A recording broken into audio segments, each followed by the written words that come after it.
So let's imagine we have the capacity to create something, right? And what we create, we want to be an extension of us, right?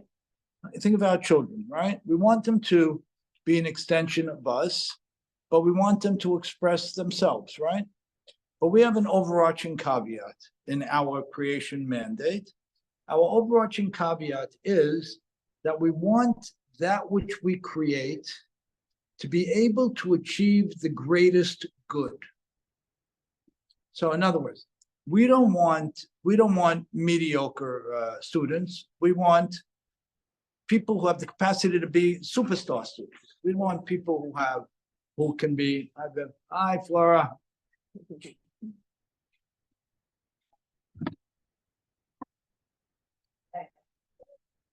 Best. Best. Yeah, it was hard today. I agree. It was hard. It was really easy.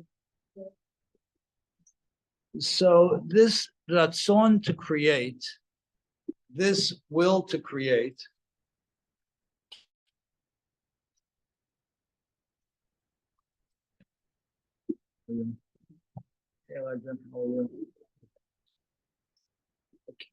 so we're going to frame what we did last week for a quick review, in a little bit of a different with a little bit of a different approach, and then we're going to move forward. So we're going to go. We're going to build this on the Ramchal Moshe Chaim Luzzatto, who's an 18th century mystic, philosopher, thinker, poet, romantic, Kabbalist, wrote many, many, many books. And what he does is he gives us the hook.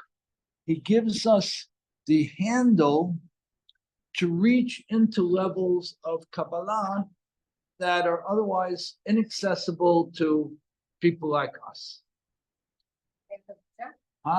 And among many others, right? Very good, great. So he frames for us the following. He says, God existed. There's no such thing as time related to God's existence, as we know. There's a certain point where God decides to be mechadesh, an important term, to be mechadesh, to create something that wasn't. In other words, there's this, whatever it is, it can't even be called time because it doesn't have anything like time, where God exists, and the only thing that exists is God, and we call that atzmuto, his essence. And we say that that essence, that etzem, is something that no one will ever understand. But at a certain point, that which he yields, which expresses itself, which has the mandate to express itself, meaning his ratzon, his spirit, decides to create man. Now, when he decides to create man, he decides that that man should have the capacity to reach the greatest good. So A, we have a pre-creation. We recognize that.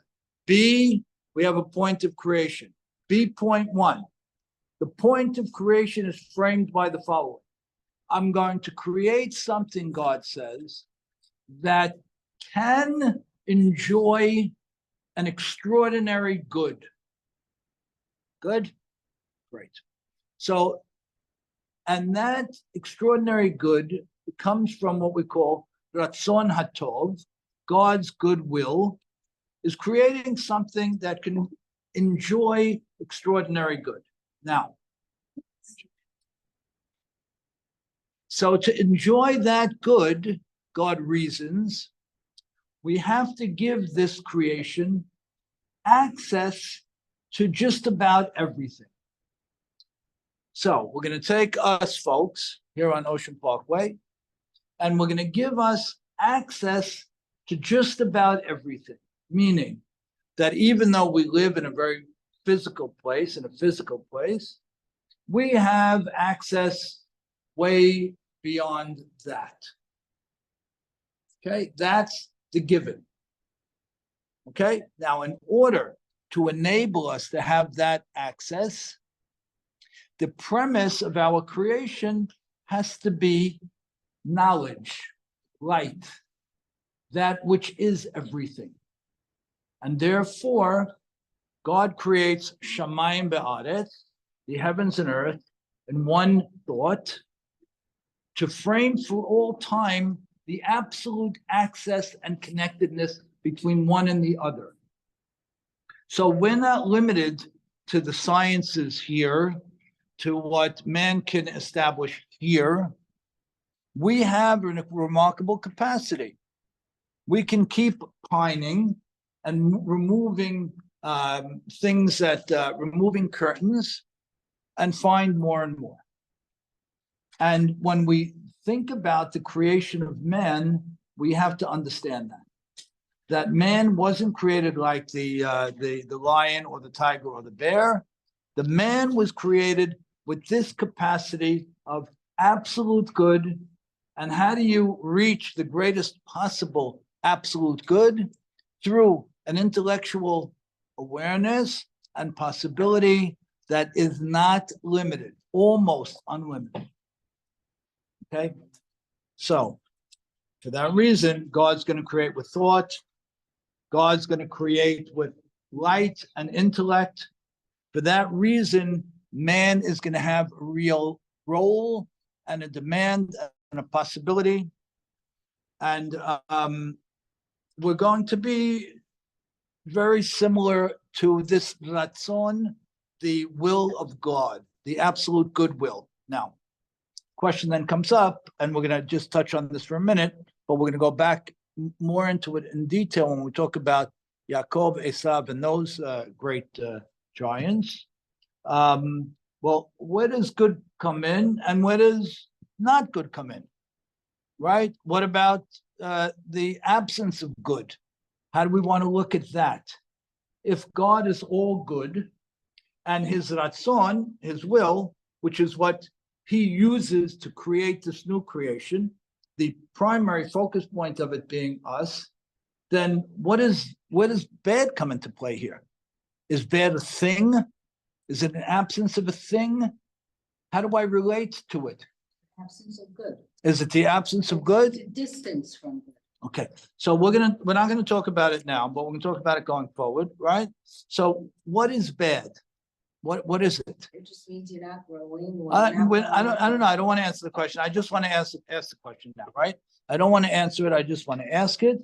And I want to put it in our mind, because if an absolute good is created with an absolute good intent, then where's the place for bad? Okay, so let's leave that as an open question. We're not going to go there today. So would you say man has free will to a point? Man has, God is. yeah. What? Yeah. We didn't get to that either. We'll get there. We'll get to man's free will. Now, in order to make this thing happen, right? In order to make this thing happen, that this human would have almost unlimited capacity, we have to endow the individual with certain things. We have to give him a mind. We have to give him a spirit. We have to give him a place where the physical and spiritual meet. We'll put all those terms out in a minute. And we have to give him something beyond that. So let's see. Let's turn to chapter 2 a minute. Go back. Metapedic bit.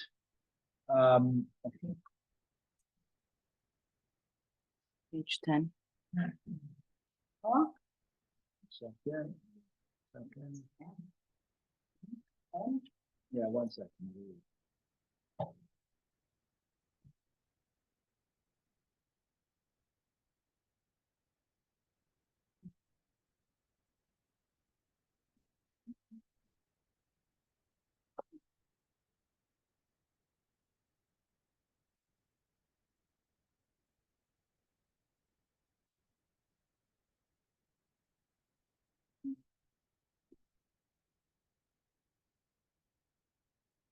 Okay, go to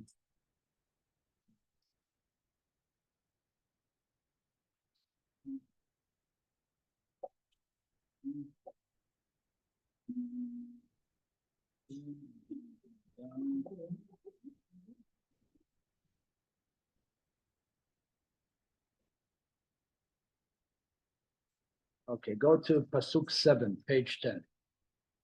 So we see that at a certain point, Vayitzer Adonai Elohim et Adam, Afar mina Adama. We're in page 10, page 11, Pasuk 7. Vayitzer Adonai Elohim et Adam, Afar mina Adama.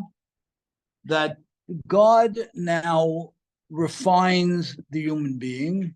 He refines him. Yitzirah means to bring a person to a different level, higher level than he was before. We touched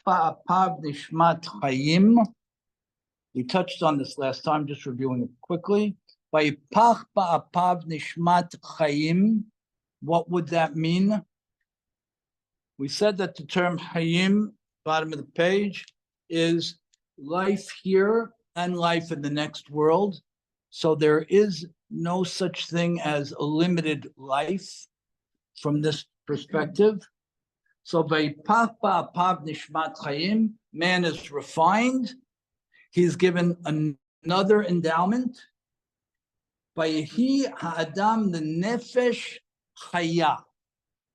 How would you explain nefesh chaya? What would you think? He's a nefesh. The nefesh we hold is where the eternal and the physical meet, but it's chai. It lives forever.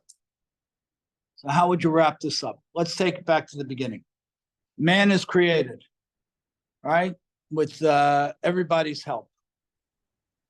Man then has a certain path. We'll look at it inside in a minute. Has a certain path. When he goes down that path a bit, man is then gone back at and refined to a point where he now has nefesh chaya. That's the pinnacle of his creation.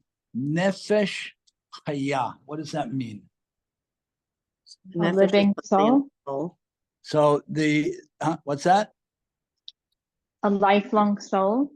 So he has, so the neshama would be the soul. And what do we want to call the nefesh? The body.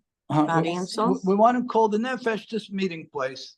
We want to call the nefesh, we want to say the body is over here, the soul is over here, and the nefesh is in the middle. So now man has this thing, right? We've talked about this. Two separate things. Three separate things: Three. body, soul, and spirit. And where is most of the action? Right here in the middle. So if you had to wrap it all up, right, in one sentence, how would you wrap this up in one sentence? What would you say man is? What is man? I'd say it's a gift from God that doesn't terminate, it doesn't end. Doesn't terminate, good, and what else? And it's multifaceted. Multifaceted, yeah. Heaven, part of Hashem, part of us, very multifaceted. Multifaceted, great, and what else? What else would you say? Continuously working. Huh? Continuously working. He's continuously working and refining and creating and elevating and. So when we say things like the following, when we say things like a person on Shabbat is responsible for what he thinks. A person on Shabbat is halachically responsible for what they think. What do you want to do with that? In this context, what do you want to do with that? Yeah, separate. Huh? Separate. So go back one step. How could a person be responsible for what they think? Wrap it into what we're saying here. What would you say? Huh? I'm a composite. Great. And therefore what? Good. We have both responsibilities and therefore, and we're responsible, but give me more on that. So I'm responsible for what I think. Why?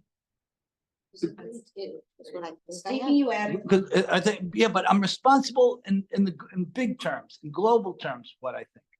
In other words, what I think means something in terms of Shabbat in general. Doesn't only think means something in terms of me. So what does that mean?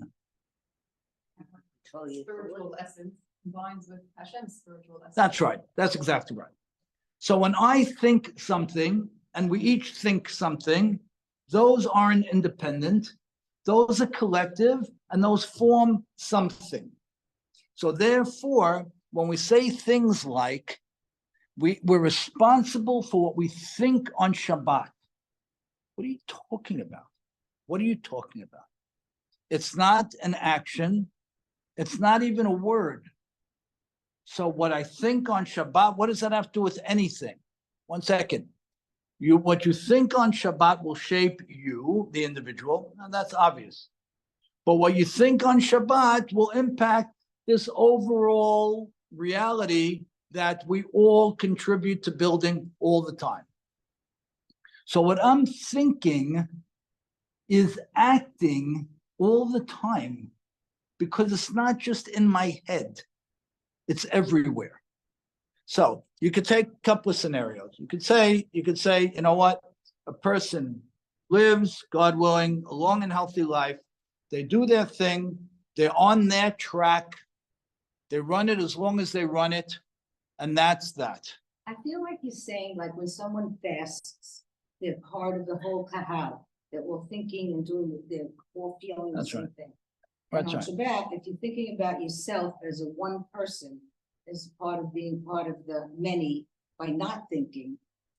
you're Good, able but to I'm going to fast. I'm going to create a different world by my thoughts. That's the point. If I'm thinking happy, then there's going to be, it's not only me, not only the people I impact, but there's going to be a greater impact. If I'm thinking the opposite, there's going to be a greater impact. And in fact, and we're going to touch on it a little bit later on, God willing, we're going to see things that move that. For example, we have just a little bitty, itty bitty 22 letters in the Hebrew alphabet. That's all we have. But we hold that there's massive personality and power and meaning in each letter. We don't hold that a letter is an A or a B or a C. We hold that when we have the fact that we have an aleph in a word and not a gimel in the word, for example, it's because the aleph means something in the world, just like everything else does. And the aleph has a present value and an infinite value. And there again, when you put the aleph together with the dalet or the mem, now you have something altogether different. Now, we could say, you know what? Give me a break, so to speak. We can easily say that. And but that steals from us who we are. Because if I'm thinking something on a Tuesday, it means something. It means something to me, and it means something to the greater everything in all of us. When I say certain words at certain points in time, or think about certain letters at certain points in time, I'm creating a change in reality. And that's a beautiful thing. It would be nice enough to think that God creates us and loves us and takes care of us, and I'll see you. And he gives us things like this to learn, and it's a great life. And there's nothing wrong with that. But when you look at the creation of Adam and Chava, that's not what we're looking at. We're looking at a formula that was very different and has much greater opportunity than that. And it's our mandate, I believe, to crack through as much as possible and understand that. And that, if we take this approach, that Shamayim Ba'aretz are one, that the access is almost limitless, that I'm demanded upon to go for that access and to live in this, all of these worlds, and to create that permanently, and to learn from that, then Abraham looks a lot different, as does Noah, as do the people who came as do the people who came between Adam and them. As does what went on in Gan Eden. It's not a simple story about an apple and a sin, right? As we know, I'm sure many of you learned that already. So we're going to take that approach. Tremendous responsibility. It's, you know what it is? It's Tremendous. yeah. Rabbi Jonathan Sachs says each and every one of us is a letter in the scroll. Each and every one of us Each a and every letter. one of us is a letter in the scroll. Mhm. And so each and every one of us is very important because without those letters put together, the unity and putting it together, Mhm. you can't make the word or the paragraph or the book or everything else. That's And correct. so each and every one, that's our responsibility, that we have to make sure that we become a letter in the scroll, whichever letter that is. Nice. Even thinking wise. So we're going to talk about how you make that happen. Go back to page 8, top of page 8. Vayomer Elohim na'aseh adam b'tzalmenu kidmutenu. So who's God talking to when he says, let's make a man in our image and to our likeness? Who's he talking to? Talking to everything that was created before him, right? So in the end, is man created with an asiyah? How is man created in the end? Look at the next few psukim. He says that na'aseh adam b'tzalmenu kidmutenu, right? He turns to all that was created before us, and he says, let's get together and create man like us, with a little bitty piece of each of us, right? But then what does he do? Vayivra Elokim et ha'adam, b'tzalmo b'tzelem Elokim bara oto. What ends up happening? Look at the next verse. God calls the congregation, so to speak, of all worldly creations together. And then what does he do? He ignores them. Right or wrong? Look at verse, what is it, 26 and 27. Tell me what's going on here. Viv, I'd love to hear your perspective on this. When he says na'aseh adam b'tzalmenu kidmutenu, he could, just since you said that the thought of it brings it into reality, he could actually be creating man with man. He and man together are creating man. Because the verse that you had just stated, where God created man from afar, he took the dust from the earth and then he brought the heavenly or a spirit from above. So what God is doing is he's creating heaven and earth. Man is heaven and earth. Excellent. And so when he's creating man, I believe humbly that man is a part of his own creation, just because in conceiving of man, he's now able to speak to future man that he's about to conceive, but allow man to be part of his own creation. Fabulous. Fantastic. But Fantastic, yeah. Why wouldn't they use the word vayas? Why are they saying? With vayas? Naaseh is collective, right? So it's interesting what happens here. Naaseh adam b'tzalmenu, come, let's make man, right? Talking to everybody, right? At this point. For Asiyah, part of the artists. So who you want to say is talking to here? What about man as well? What Because about there's us? a Vidya component and an Asiyah component. Very nice. Exactly, like you started to say a minute ago. So now explain it why it's in the seemingly wrong order. Why is it in the seemingly wrong order here? I think the next verse, verse 27, perfection in its mirror image. So you want to say the Asiyah came first or the No, Bria I came want to first? say the whole creation was in mirror form, chiastically structured, so to speak. When God looks in the mirror, he's seeing man and man's looking back at God. Look at verse 27. You have Vayivra, then you have Elohim, Adam, Betzalmo. Then you have those same words in the mirror. Betzelem, Elohim, Bara. The way that man was created was literally as a mirror image of God. Where man, it's gonna sound crazy, but I'll say it as properly as I can, where as God's creating man, man is bringing God's existence into the world. Trying to say it in Beautiful. the It's not most crazy at all. It's perfect. It's perfect. No, it's perfect. It's not crazy at all. It's perfect, in my So opinion. we're creating each other, if that makes any Right. sense. I just want to push you on one point, and everybody. Why does the Naaseh it listed first before the B'riyah. It's man. Man does Asiyah, God does B'riyah. So did Naaseh, did man come into existence with Asiyah or B'riyah? But Asiyah Why? first, why? Because the human is about Asiyah. So this is good. Okay, I love what I love what you're saying. Our rabbis struggle with this. Our rabbis struggle with this because we hold that man came into being with B'riyah. We hold that man was thought into existence, and therefore, what are we doing with the Asiyah before? God brought man into existence with B'riyah, but man brought man into existence with Asiyah. Very nice. I still have a problem with the order of the psukim. No, I can't ignore that. It's a chinuch 101. If you're the teacher, if you're the God, if you're the person in power, you empower those that you want to bring in. So now you're providing an answer. Now you're providing an No, answer. I'm saying, Yeah. I'm not giving an answer, I'm just saying that again, I'm sure there are greater minds that have tackled this before me, but it reads very beautifully to say, and there are a lot of things that say God came down to man and all of that. God came and spoke to man in the language of man. Right. If he was speaking to man, he's gonna say Naaseh, because man is capable of Naaseh. He can't tell man Nivra, because man can't be Boreh. We do have our limitations.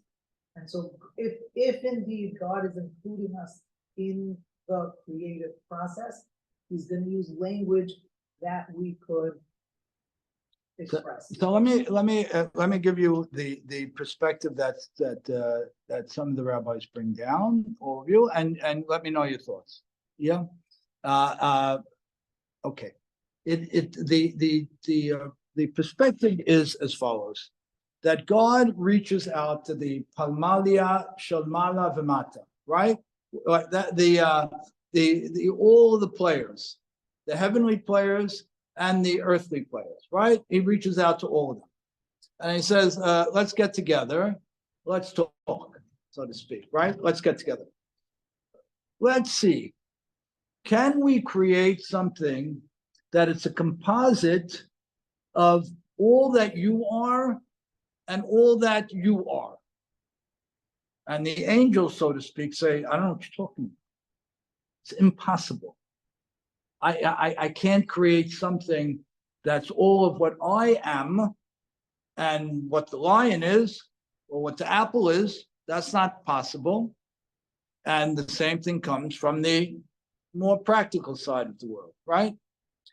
So we hold an interesting thing. We hold that there was a convergence, so to speak, of the forces of the higher forces and the more practical forces. God, I don't know a great word for it, but God steps away from that Congress, creates man with thought based on some core principles, which are an absolute connectedness of lower and upper, and then brings everybody back in, and then brings them back in. I don't know how that works for your perspective, but then brings everybody back in. So the Naaseh Adam B'Tzalmenu U'B'Nutenu is a call to action that's paused. God then does his Yesh Ma'ayin creation, thought-based creation. Then, based on that premise and that blueprint of this one unique being having the best of the upper and the lower, now we're going to adorn him, now we're going to clothe him. Had it been just the Naaseh, we would have been a little better than the most intelligent animals. But because there's this B'riyah component again, we're dragged back to Shamayim Ba'aretz, which say there's an absolute connection between the two. And now we're going to call everybody back into the picture to put in their input. Oh, we're going to take this animal and do that, and that natural force and do that. And this land, the land of Babel, is going to come and they're going to bring reason to man, and Israel's going to come and they're going to bring intellect to man, and that kind of thing. just wondering if, Yomer Elohim said Adam, if the Na'aseh said is referring to everything that's been created till now. Exactly, yes, as it is. witnesses To the creation of man. And, on to Samenu,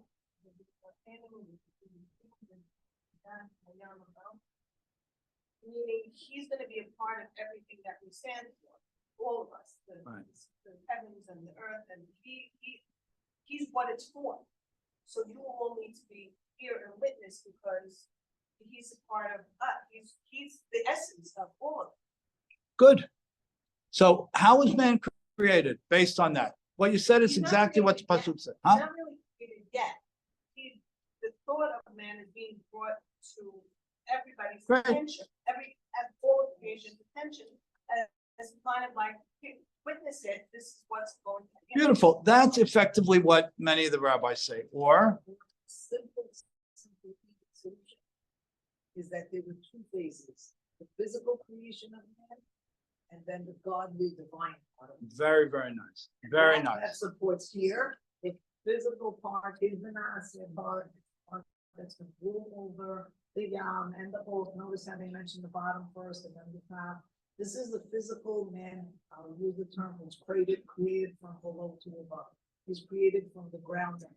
And that's reiterated here when it says that God made man from the Afar Adamah. So the physical part of man was possibly created first. Beautiful, nice, very nice way, And then the very nice, passage reads very nicely. very Then nice, after the physical is done, then he brings. very the nice, right very along, nice. and And that's video. I wanna and- take it one step to say that man is gonna be the ruler of the earth. They all need to be there they need to be part of it, to see that it can be, but when it comes to the spiritual part, which you're saying, it's between Hashem and man, they don't have to be. beautiful, love it. I think it's great. I think it's great.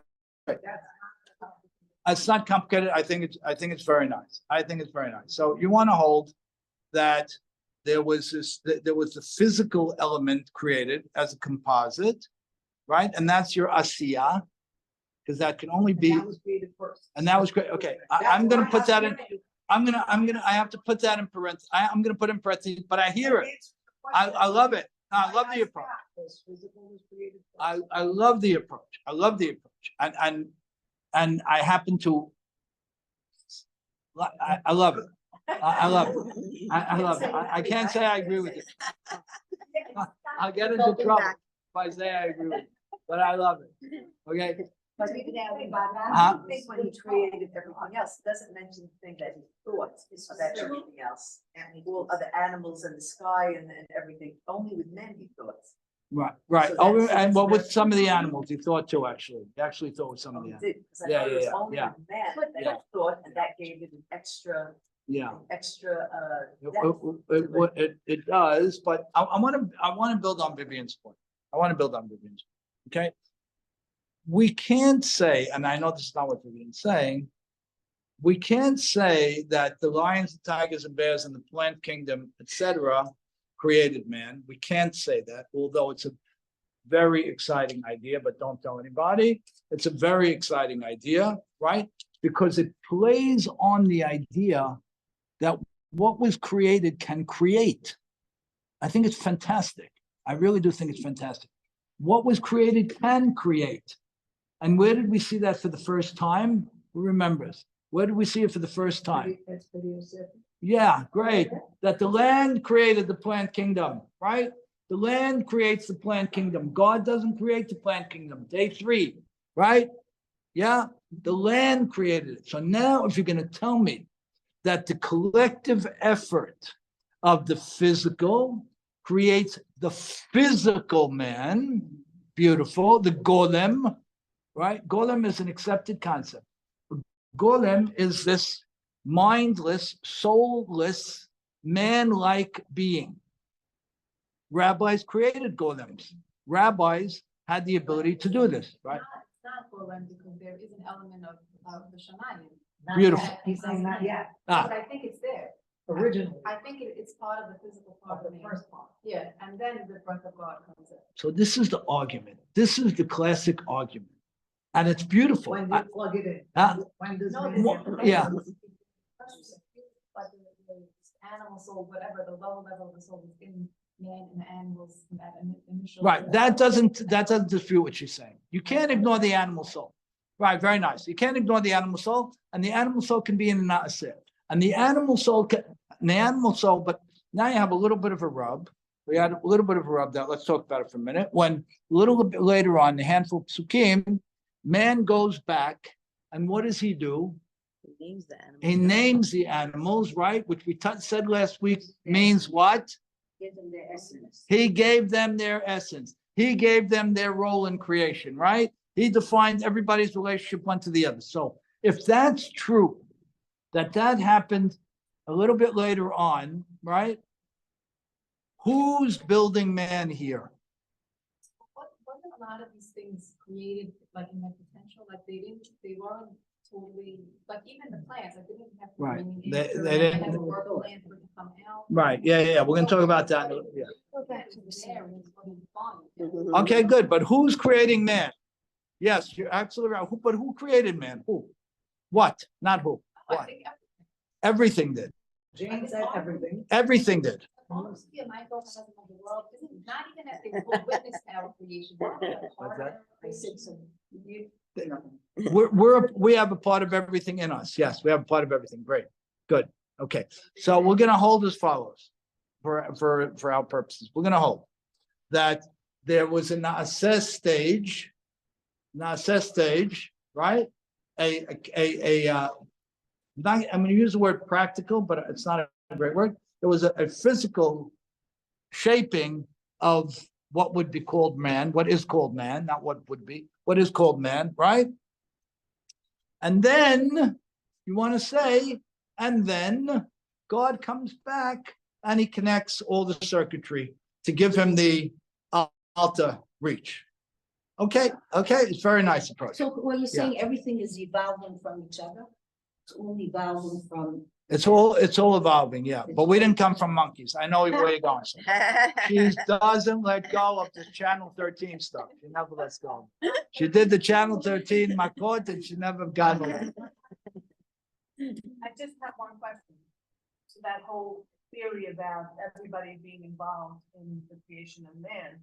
It says, let us all go, but it doesn't say, and they created. It says only Hashem created. Exactly, It says- and that's why I told you, before Vivian explained her approach, I told you what the general rabbinic approach is. That there was this palmalia, there was this gathering, and everybody signs up, and then God says, hang around a minute, I'm gonna do my thing, and then you guys are gonna get back involved. But did they actually get back involved? Is there, I mean, I didn't read ahead, but is there a pasuk saying that they actually outside? Did they actually do anything? They didn't have to. I don't know, there's a pasuk that says that. Well, no, but But maybe maybe it's it's the next recognized part. as they did Ah. Procreate. Very nice, say that again. So maybe man's part in it is procreation, like in the next pasuk, it says be fruitful and multiply, so maybe that's where we become part of the creation process. All right, and so does that answer her question directly or not? Does that answer Jane's question? Not really. Jane's saying, did they come back in and go to work? That's what you're saying. They did. Did they come back in and go to work? Yeah, they did. That's what you're saying. Exactly, it doesn't say it anywhere. Huh? The Vayikra fans at the end of verse 30, and it was so, means that something happened. Yeah, but the Vayichains are very, very hard they're very, well, you could say that the Vayichain means that they all came back together. You could say that. If you want to go on your crazy route of thing, you could say that, when you're saying that him, or everybody created everybody, or something like that. Why at this point would God say, who's allowed to eat what? Like, why is this the place for God to say, I gave you the grass and I gave you I gave you everything to eat, unless even the trees and even Everybody's complaining. no, if everybody is part of us, like when we consume something, it becomes a part of us. So we're actually consuming those very same things that created us was that they are a part of us being created, and they are a part of us once we consume them and break them down and digest them. Nice. So the- Okay, so you're saying that that's the integration that Jane is looking for. I'm saying maybe there's an integration here in that verse, because otherwise, why would this be the place and time? To say that. To say that, Okay, and we didn't even give the law about the tree, not eat the tree, yes, eat the tree, it's just like a diet. mhm. Why would that be man's diet? Why would it be inside? I'd like to Diet. build it on your point. Why would we qualify the diet now? Right. Why would we qualify the diet now? Because maybe Hashem's explaining to us that we have to build ourselves, that we're gonna have to play a role in developing ourselves in order to get to that point. Yeah, and exactly, and what? What is he telling us now? Again, go back to the fact that this is a very strange being, man, right? This is a being that walks and talks like we do, but has fantastic access. We say, right? We touched on it, some of us last year, that the tzaddik, the righteous person, can make a decision or declaration that binds God's hands. That's a part of reality. Does anybody disagree with that? Any of the rabbis? Zero. 1 second. What are you talking about? A man, a lady who's a certain level of righteousness can say, I want X in the world, and God has to live by that. Right? A tzaddik machriya, HaKadosh Baruch Hu mekayem. Is that possible? The answer is, it is. It is possible. Good. So we're talking, I have something for Jane. I think it's very nice. I don't know. okay, go ahead. Go. Since you said all of creation has to be involved, now I see it clearly in the physical. The animal kingdom is involved. How? Because we're going to do Bidgat Hayam and Bechol Hashamayim and Bechol Chayat Hasadeh, all of those animate objects that are living and breathing animals, or whatever you want to call them, they're already included. But other things that were created, like day 3, all the trees, what's their role? Why aren't they represented if what you say indeed is true, that everybody was involved with man? So now it's not about the dietary concerns that we're adding, the vegetation world or the Tzomeach world or whatever you want to call it. We're adding them in right here, right now, because we added the animals and we added the fish and we added the fowl. So we're adding the vegetation world here and saying that you also are included in the creation of man, and you also play the role in the creation of man. And even if your role is bechol peri or seperi, you know, that you're going to nourish man or whatever it is you're going to do, I think it's an inclusion of all the days of creation. Very nice. We didn't answer the sun and the moon, but I can't help. Okay, and by the way, it doesn't preclude the sun and the moon, because it doesn't preclude the sun and the moon, because we hold that sun and the moon and the other stars and planets they themselves have personality, influence, effort, and astrology, not the astrology that's commonplace, but there is a very strong element of our astrology, right? There is very strong. And they're not of the earth. Controls. Yeah. They're not the part of waves and Naaseh. Naaseh means everything. That was created before, including, Everything on earth, not the sun and the moon. I don't know why we don't have to say that. We don't have to say that. We could say Where are they? How do we know? they're part of creation. But they're not represented at your conference. Who says they're not represented? I don't see them. I see everybody that was already created represented. I don't see the stars and the moons, because maybe that answers the Naaseh question, which says Naaseh means the physical, and everything in the physical world that created man is being represented. I don't know why you have to limit yourself that way. I'm not sure why. Because I don't see him. You- Jane said, where are they? Where's the stars? Where's the moon? Where's all the creation? No, but it's not calling out everybody who came to the conference. Oh. It didn't, we didn't see the invite list. We didn't see the invite list. We're just seeing. Yeah, we didn't see the invite list. So we answered all everybody else. I have just to throw something else into the mix, if I may. At the end of the Kaf Zion, it's where it What number says. you at? Kaf 27. Zion, 27. Vayivra Elohim et ha'adam. I don't know if that means that Hashem was personally involved, that's why there's a hey there, or it's just like singular, but Besam or Beselem Elohim bara or talk, meaning just one, not okay. That Zachar and Nekeva bara or tam, all of a sudden it's more than one. I don't know if the bara or tam means the Zachar and Nekeva or bara or tam means someone else was involved in the bara. No, right? but our Tom, based on the construction of Pasuk, would say them, created You agree them. with them? Men and women. I would say them. Okay. You want to say Bara Tom means they created? Yeah. Let's see what the, let's see. Very beautiful reading, by the way. Mhm. That's it. If there was an atnach, I would go with it, but there isn't. If based on the Ta'amim, there was a pause in the Pasuk, I would really go crazy with that idea, because There's that not right under Bara Oto. That was God's creation, and then Zachar. And then Zachar. Bara Tom, yeah, Who it's created- together, yeah. That's pretty interesting. So, You told me to read about that. I never said that. Zachar unkeva bara otam, you want to hold as I don't know, it's a. somebody else? I don't know. It just, I think we're gonna burn this recording. You must never get out. I will never be invited to speak anywhere.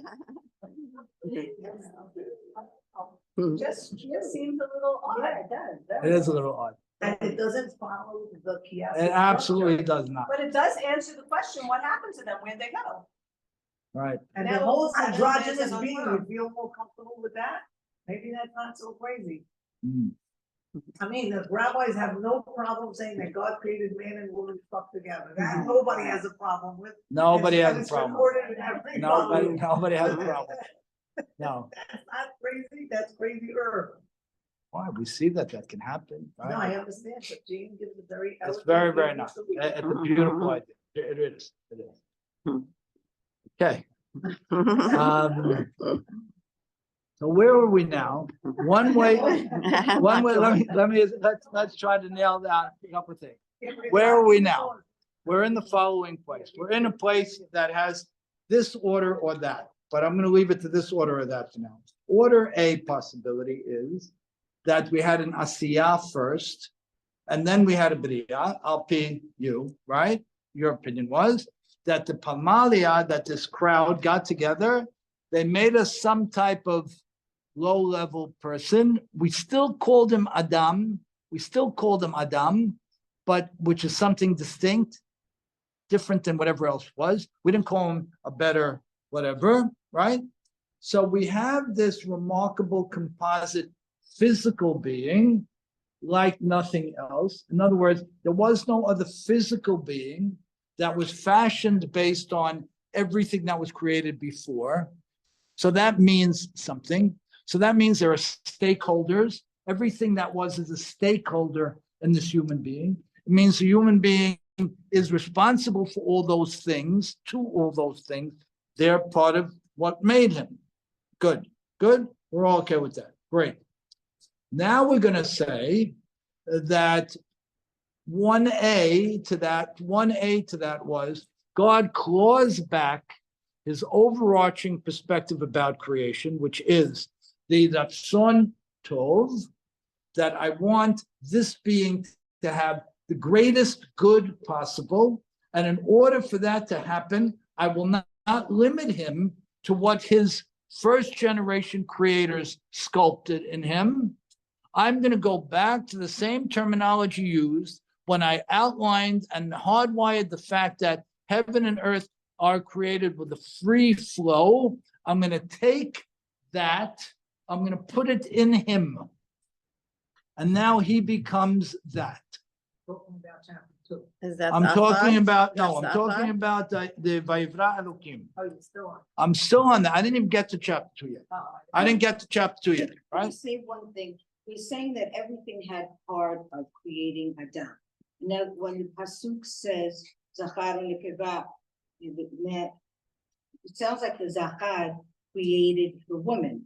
And this pasuk over here on 23, Perek Gimel, it says that "Vayomer ha'adam lo havam etzem me'atzamai v'atzan mibesari lezo ikareh Yeah. isha." So They're let's taking leave that till From the next week. man. Let's leave till next week when the lady comes on the scene and how she comes on the scene, because we're gonna see. We'll start from Zachan Keva Barautam, and we'll talk about the couple of different versions of how she comes on the scene. All right? Because she wasn't created with him. Okay, so She good. was created. She was or she wasn't. So let's figure that out. Okay. So now what do we have? Word about how it's only used for Shemayim, Aretz, and then man. No. It's used, Taninim. yeah, it's used for the Taninim.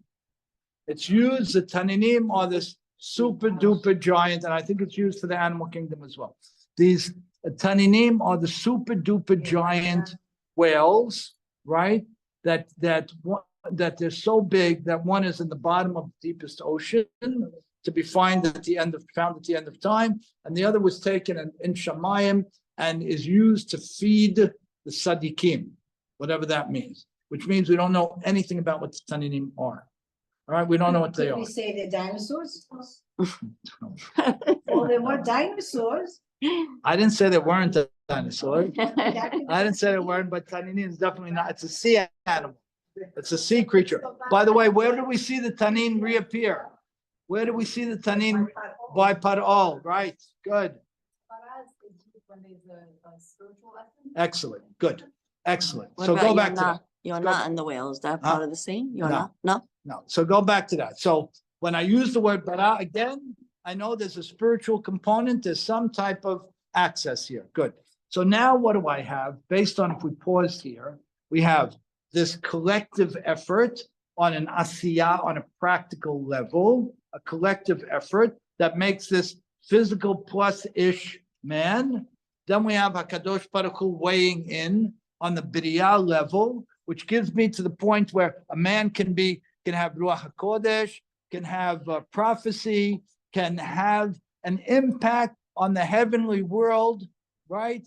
A man can do that, a lady can do that, can make a decree on what happens, can stop the sun. How can a man stop the sun? They do. Next to the word, like the word is giving the power to. Yeah, that's exactly right. Yeah. It's not unique to us. Like It's you're saying, excellent. That's the home run point at this point. That's it is at this point, we're not different enough. We're still not different enough. That's the thing. And now we need, It's just pure in thought and pure in action. say that again. You are pure in thought and pure in action. You can have seconds and moments of that. You can have that. You can have seconds and moments of Of connecting between Shamayim and Addis. $1,000,000%. $1,000,000%. Not, Right. you can work towards getting there. Yeah, You- yes. you can have Everybody that. has that. You can have that. Excellent. Now, we're still not finished though. We didn't finish because man's not unique enough. So let's do one more pasuk and then we'll wrap. Go to the Vayitzer pasuk again.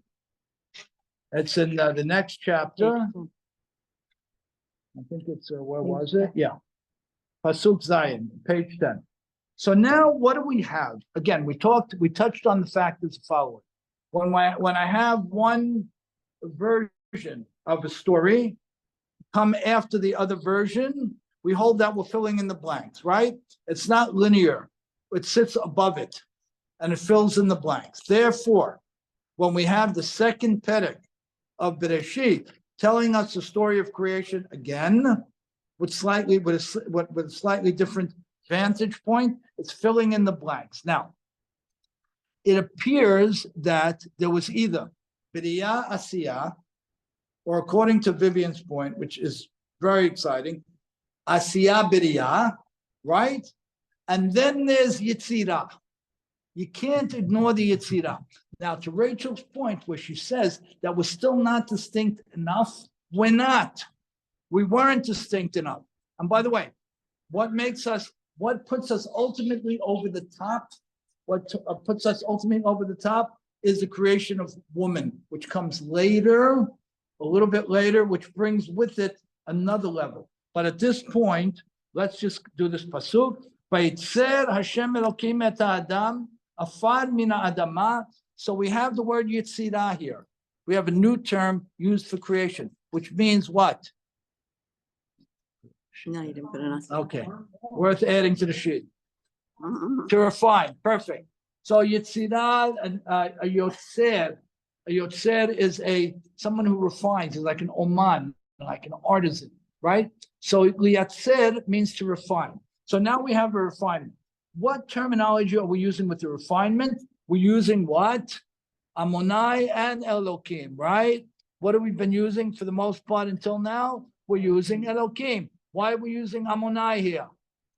We used it in verse two, Huh? because we used it in verse 4 when we created the Because there's world another ingredient. from below to above. Up until now, everything was Shamayim to Hades. Then in verse 2, we create the world of Hades to Shamayim. And Which means- therefore, And therefore, the energies, if you want to call it, that were coming from above to below are now coming from Hades to Shamayim. very good. Why do I need Amonai for that? Good. I'll tell you, because Adonai's name never appeared in all Perek Aleph. It was only Elohim. That's right. So why do I need it in now? Why do I bring it now? Adonai Elohim, that composite, the composite of those two words of God's name together, which first appears in verse 4, is the God that allows for man to come from below to above. Nice. Oh, so you're on with the below to above now. I didn't know that you were there. Last week, I didn't think you were there. Oh, 100. You're okay? percent. Okay, Yes, okay. No, Okay, yeah, okay. I'm happy to hear that. Make sure you're fine. so that, the very important thing is, and I said I wasn't gonna talk, I'm saying a lot. Anyway, Who said you shouldn't talk? I don't Once know. God's name is Hashem Elohim, he has to now be by Yitzhak Adam. Why? Because if God in chapter 1, if Elohim is creating man, then man has to be like Elohim, he's gonna be in his image. But if Hashem Elohim is creating man, then man has to also be amended to be in God's image when God is Hashem Elohim. Chapter 1, man was in God's image of Elohim. Good, In chapter 2, good, good. So what does the Hashem add to the Elokim? Give me more. What does it add to the Elokim? What does Hashem add? What do we say? The word Amonai means what? Compassion? Huh? Compassion, no? You don't have to mean. It's compassion, it's mercy, right? What does that mean? What is it? It's giving you a heads up to something. What is the heads up that it's giving? It's more than just what the rest of the world is. There's another element in it. Good. What's the other element? This ability to Humanity. have compassion and I don't know. Right, Because it's true. Human. It's true. Right, he's making faces. No, I'm not. And therefore, Jane, what? And therefore what? He's in God's image. And what? Come on, we'll wrap with this. And what? What do you want to say? It appears, the Adonai name appears when Chava gives birth to a child. The rabbis call it Rachamim because it's from the Rechem, it's from her having given birth. The compassion that God has to allow woman to procreate and create herself, that's what this Yud-Keh-Vav-Keh word by itself means. But here it's Hashem Elohim, we're still attached to God who's the sole creator of the world. Yud-Keh-Vav-Keh allows man to be a creator. Elohim, only God's the creator. Yud-Keh-Vav-Keh is man and God. Why is Yud-Keh-Vav-Keh man and God? I'm good with that, but why? Why? What is Yud-Keh-Vav-Keh? Let me ask something. When we say Hashem, Hashem, Kel Rachum Chanun Erech Bayim, right? We're going to say it a lot over the next handful of weeks, right?